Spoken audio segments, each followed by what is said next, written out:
नमस्कार, मैं सुधीर चौधरी और आप देख रहे हैं खबर बॉक्स। तो आइए बात करते हैं आज के मुख्य समाचार में देश भर की तमाम बड़ी खबरों पर नजर डालते हैं। इससे पहले आप हमें कमेंट में जरूर बताएं कि आप ये वीडियो कहां से देख रहे हैं। अगर आपने अभी तक इस वीडियो को लाइक नहीं किया तो लाइक करके चैनल को सब्सक्राइब जरूर करें। कर्नाटक में मशहूर लेखिका बानू मुश्ताक को दशहरा कार्यक्रम में बुलाने पर विवाद हो गया है। सिद्धरमैया सरकार के इस फैसले पर भाजपा नेता प्रताप सिम्हा ने सवाल उठाए हैं कि एक हिंदू धार्मिक आयोजन में मुस्लिम लेखिका को क्यों बुलाया जा रहा है। उन्होंने पूछा कि क्या बानू मुश्ताक को देवी चामुंडेश्वरी में आस्था है और क्या वे हमारी परंपराओं का पालन कर रही हैं।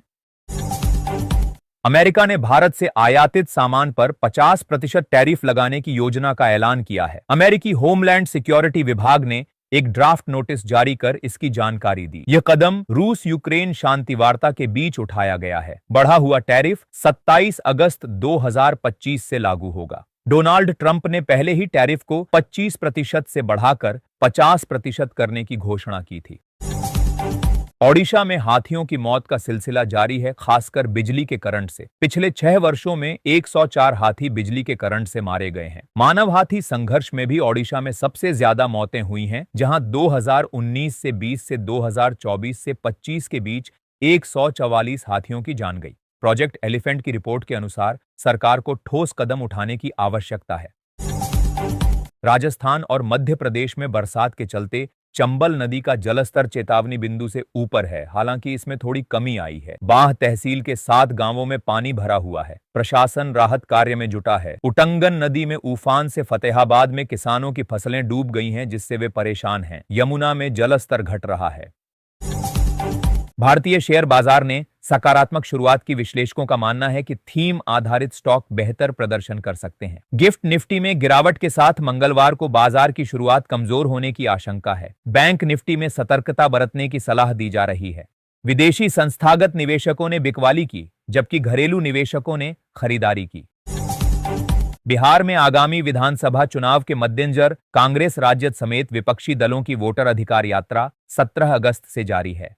राहुल गांधी और तेजस्वी यादव के नेतृत्व में अब प्रियंका गांधी भी 26 अगस्त को मधुबनी, दरभंगा और सुपौल में इस यात्रा में शामिल होंगी। माना जा रहा है कि प्रियंका गांधी के आने से महिला मतदाताओं को साधने में मदद मिलेगी और यात्रा को मजबूती मिलेगी।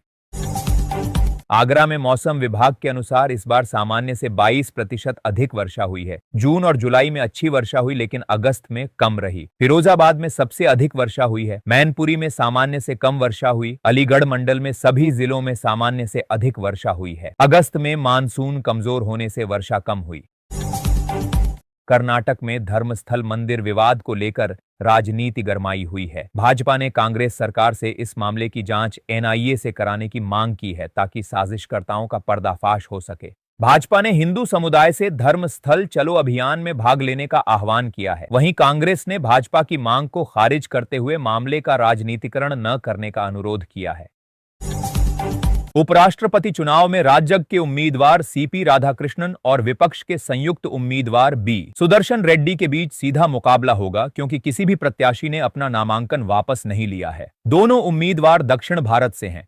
मतदान 9 सितंबर को होगा और परिणाम उसी दिन घोषित किए जाएंगे। विपक्ष इस चुनाव को वैचारिक लड़ाई बता रहा है। भारतीय सेनाओं द्वारा युद्ध रणनीति में नवाचार पर राष्ट्रीय स्तर का रण संवाद 2025 आयोजित किया जा रहा है। थल सेना, जल सेना और वायुसेना के वरिष्ठ अधिकारी इसमें शामिल होंगे। युद्ध नीति और आधुनिक तकनीक के प्रभाव जैसे विषयों पर चर्चा होगी। रक्षा मंत्री राजनाथ सिंह 27 अगस्त को कार्यक्रम में भाग लेंगे। भारतीय नौसेना को 2 नए युद्धपोत उदयगिरी और हिमगिरी 26 अगस्त को मिलेंगे, जिससे समुद्री क्षमता मजबूत होगी। रक्षा मंत्री राजनाथ सिंह की अध्यक्षता में विशाखापत्तनम में यह समारोह होगा। प्रोजेक्ट 17A के तहत बने ये युद्धपोत मेक इन इंडिया और आत्मनिर्भर भारत की सफलता का प्रतीक है। उदयगिरी युद्धपोत डिजाइन ब्यूरो द्वारा डिजाइन किया गया 100वां जहाज है। नेशनल ग्रीन ट्रिब्यूनल ने डीडीए को नजफगढ़ में जल निकाय की भूमि पर अतिक्रमण के मामले में हलफनामा दाखिल करने का निर्देश दिया है। आरोप है कि डीटीसी ने जल निकाय की भूमि पर बस अड्डा बना दिया है। भूमि के स्वामित्व को लेकर विवाद है, जिसमें डीडीए, डीटीसी और ग्राम सभा अपने अपने दावे कर रहे हैं। अब इस जलाशय की देखरेख एमसीडी की जिम्मेदारी है।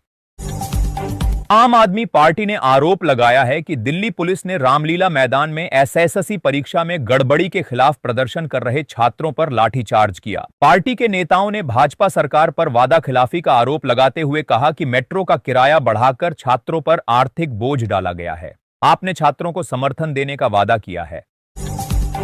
लखनऊ में रिमझिम बारिश से उमस से राहत मिली है, तापमान में गिरावट दर्ज हुई। मौसम विभाग के अनुसार अगले 4-5 दिनों में छिटपुट बारिश के आसार हैं। पूर्वी और पश्चिमी यूपी के करीब 15 जिलों में भारी वर्षा का अलर्ट जारी किया गया है। 1 से 10 सितंबर तक प्रदेश भर में अच्छी वर्षा की संभावना है। सोमवार को बांदा में सर्वाधिक बारिश हुई।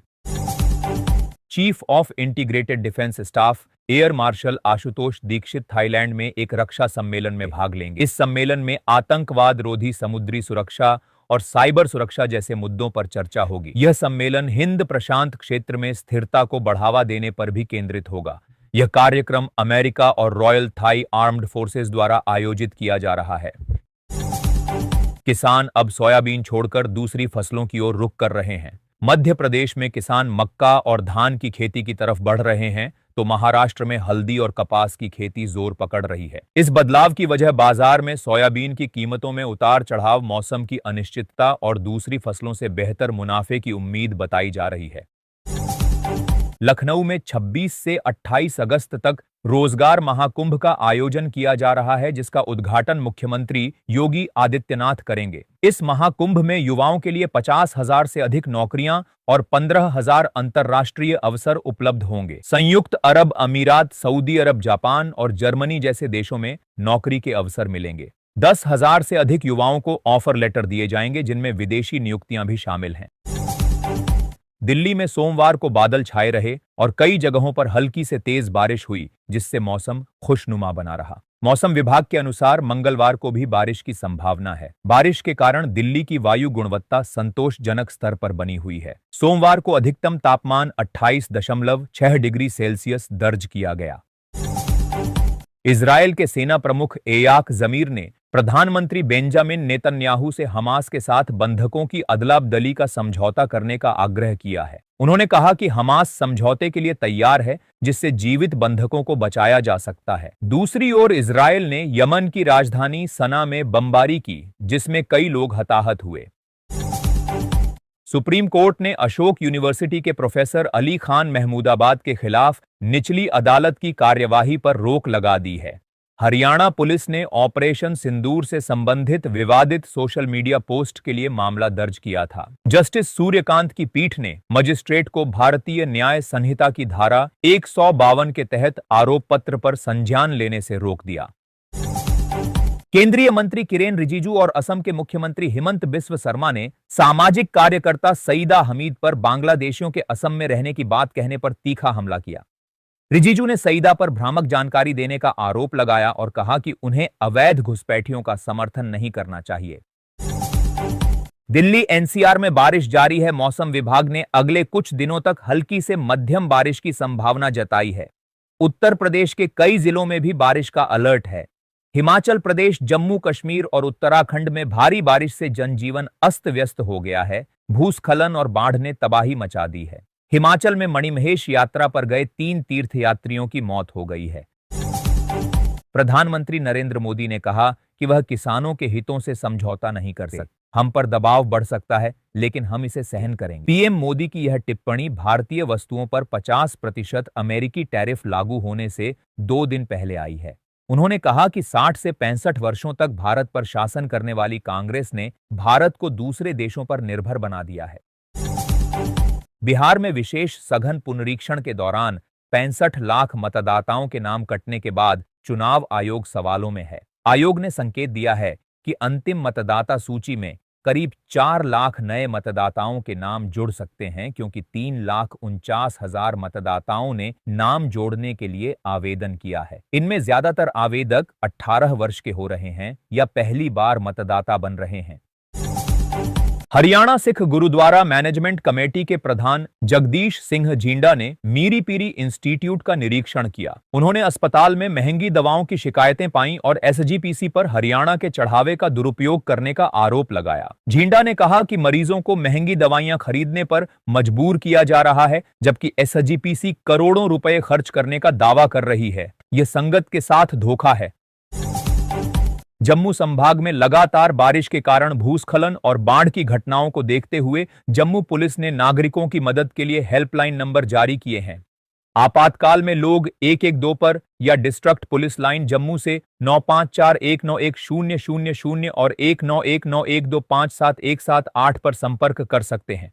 पुलिस ने लोगों से नदियों और झरनों के पास जाने से बचने और अफवाहों पर ध्यान न देने की अपील की है। मैनपुरी के राजकीय इंटर कॉलेज में डीएम के औचक निरीक्षण में शिक्षा की गुणवत्ता और एमडीएम में अनियमितता पाई गई। छात्रों ने भोजन न मिलने की शिकायत की। डीएम ने रसोइयों की अनुपस्थिति और छात्रों के शैक्षिक स्तर में कमी पर नाराजगी जताई। उन्होंने डीआईयूएस को 1 सप्ताह में रिपोर्ट देने का निर्देश दिया और शिक्षकों को सुधार करने की चेतावनी दी। दिल्ली में पुलिस थानों से वीडियो कॉन्फ्रेंसिंग द्वारा गवाही पेश करने के आदेश के विरोध में वकीलों ने हड़ताल की, जिससे अदालतों का कामकाज ठप हो गया। 30 हजारी कोर्ट के बाहर वकीलों ने सड़क जाम की और अन्य अदालतों में भी प्रदर्शन किया। वकीलों ने एलजी के आदेश को रद्द करने की मांग की और हड़ताल जारी रखने का फैसला किया। प्रधानमंत्री नरेंद्र मोदी ने हंसलपुर अहमदाबाद में सुजुकी मोटर प्लांट में सुजुकी के पहले वैश्विक रणनीतिक बैटरी इलेक्ट्रिक वाहन ई विटारा को हरी झंडी दिखाई। मारुति सुजुकी भारत की सबसे बड़ी कार निर्माता कंपनी ने ई विटारा को भारत मोबिलिटी ग्लोबल एक्सपो में प्रदर्शित किया था। कंपनी की वार्षिक क्षमता 26 लाख यूनिट है और उसने वित्त वर्ष 25 में 3.32 लाख वाहनों का निर्यात किया। कश्मीर के पहलगाम में पर्यटकों पर हुए आतंकवादी हमले के बाद भारत ने पाकिस्तान के साथ सभी प्रकार के व्यापार को आधिकारिक रूप से निलंबित कर दिया था।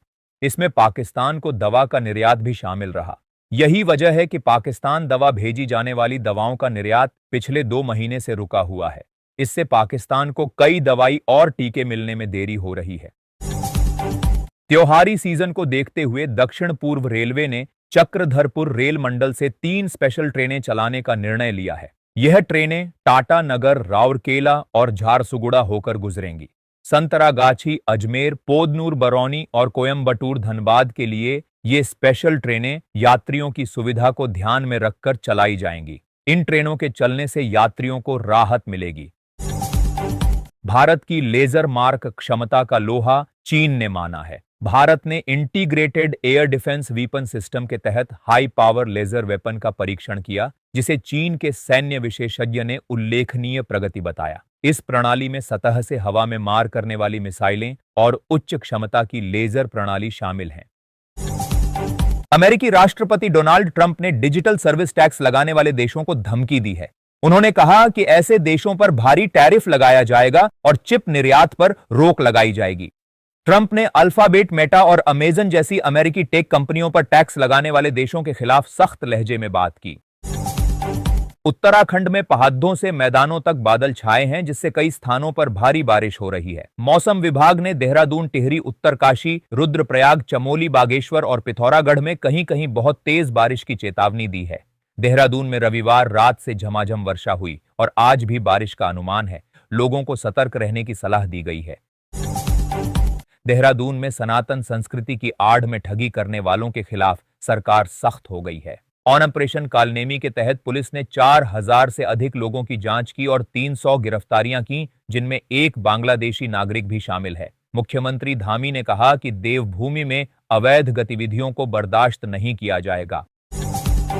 महाराष्ट्र में लाड़की बहन योजना को लेकर विपक्ष ने इसे बंद करने का दावा किया, जिस पर डिप्टी सीएम एकनाथ शिंदे ने स्पष्ट किया कि योजना बंद नहीं होगी। उन्होंने कहा कि सरकार सभी चुनावी वादे पूरे करेगी। महिला एवं बाल विकास मंत्री अदिति तटकरे ने बताया कि सरकार ने 26 लाख अयोग्य लाभार्थियों की पहचान की है। बरसाना पुलिस राधाष्टमी महोत्सव को कुशलतापूर्वक आयोजित करने के लिए तैयारी कर रही है। इसके लिए पूर्व थाना प्रभारियों और दरोगाओं की सूची बनाई जा रही है, क्योंकि उन्हें मेले का अनुभव है। इस वर्ष 31 अगस्त को राधा रानी के जन्मोत्सव पर 15 लाख श्रद्धालुओं के आने की संभावना है। सुरक्षा व्यवस्था को मजबूत करने के लिए पुलिस प्रशासन ने योजना तैयार कर ली है। लखनऊ में एक 7वीं कक्षा का छात्र अपनी मां की डांट से नाराज होकर साइकिल से वृंदावन चला गया। परिजनों ने पुलिस को सूचना दी, जिसके बाद पुलिस ने सीसीटीवी फुटेज की मदद से उसे वृंदावन के एक आश्रम से बरामद किया। छात्र लगभग 150 किलोमीटर साइकिल चलाकर वृंदावन पहुंचा था। उसने मां से किताब के लिए पैसे मांगे थे, पर डांट पड़ने पर वह घर से निकल गया। विद्युत कर्मचारी संयुक्त संघर्ष समिति ने बिजली कंपनियों के निजीकरण के दस्तावेजों को सार्वजनिक करने की मांग की है। समिति ने निजीकरण प्रक्रिया पर सवाल उठाते हुए कहा कि यह पारदर्शी नहीं है। एसोसिएशन की भूमिका पर संदेह व्यक्त करते हुए इसकी फंडिंग की जांच की मांग की गई है। वृंदावन में जगतगुरु रामभद्राचार्य द्वारा संत प्रेमानंद पर की गई टिप्पणी से संत समाज में नाराजगी है। संतों का कहना है कि संत प्रेमानंद युवाओं को सद्मार्ग दिखा रहे हैं, ऐसे में उन पर टिप्पणी करना उचित नहीं है। संतों ने यह भी कहा कि एक संत को दूसरे संत की बुराई नहीं करनी चाहिए, इससे सनातन धर्म का ह्रास होता है। राष्ट्रीय स्वयंसेवक संघ के शताब्दी वर्ष पर मोहन भागवत आज से 3 दिवसीय व्याख्यानमाला शुरू करेंगे। संघ के 100 वर्ष नए क्षितिज विषय पर वे विभिन्न हस्तियों से संवाद करेंगे। पहले दिन संघ की 100 वर्षों की यात्रा पर, दूसरे दिन भविष्य की योजनाओं पर और तीसरे दिन सवालों के जवाब देंगे। इस आयोजन में विभिन्न क्षेत्रों के 1300 लोग आमंत्रित हैं। जम्मू कश्मीर में मौसम विभाग ने अगले 24 घंटों के लिए रेड अलर्ट जारी किया है। लगातार बारिश से नदी नालों का जलस्तर बढ़ गया है, जिससे बाढ़ का खतरा मंडरा रहा है। जम्मू में नदियों का जलस्तर तेजी से बढ़ रहा है। लोगों को निचले इलाकों से दूर रहने की सलाह दी गई है। लद्दाख और जम्मू कश्मीर में 26 अगस्त तक भारी बारिश की चेतावनी जारी की गई है। लखनऊ तक जाने वाली वंदे भारत एक्सप्रेस अब वाया अयोध्या वाराणसी तक चलेगी। इस वातानुकूलित ट्रेन की घोषणा पहले हुई थी, पर अभी भी शुरुआती दिनों में चेयर कार में सीटें खाली हैं। यात्रियों की कम दिलचस्पी का कारण ट्रेन का टाइम टेबल बताया जा रहा है, क्योंकि ये दिन में चलती है और ज्यादा समय लेती है। गोरखपुर विश्वविद्यालय के 44वें दीक्षा समारोह में विज्ञान संकाय द्वारा विज्ञान प्रदर्शनी का आयोजन किया गया। कुलाधिपति आनंदीबेन पटेल ने प्रदर्शनी का उद्घाटन किया और छात्रों के प्रयासों की सराहना की। छात्रों ने विभिन्न विभागों से मॉडल और शोध परियोजनाएं प्रस्तुत की, जिनमें हाइपरलूप ट्रेन मॉडल आकर्षण का केंद्र रहा। कांग्रेस नेता राहुल गांधी के विवादित बयान की सुनवाई अब 26 सितंबर को होगी। अतिरिक्त जिला न्यायाधीश आरती फौजदार ने अगली तारीख तय की है। निचली अदालत से दस्तावेज न मिलने के कारण पहले सुनवाई टल गई थी। राहुल गांधी ने भाजपा और आरएसएस पर देश के संस्थानों पर कब्जा करने का आरोप लगाया था, जिसके खिलाफ हिंदू शक्ति दल ने अदालत में शिकायत दर्ज कराई थी। मध्य प्रदेश कांग्रेस अध्यक्ष जीतू पटवारी ने दावा किया है कि प्रदेश में महिलाओं की शराबखोरी पूरे देश में सबसे ज्यादा है, जिससे राजनीतिक बहस छिड़ गई है। उन्होंने बीजेपी सरकार पर नशे को बढ़ावा देने का आरोप लगाया और लाडली बहन योजना पर निशाना साधा। बीजेपी ने पटवारी के बयान को महिलाओं का अपमान बताया और आंकड़ों को गलत ठहराया।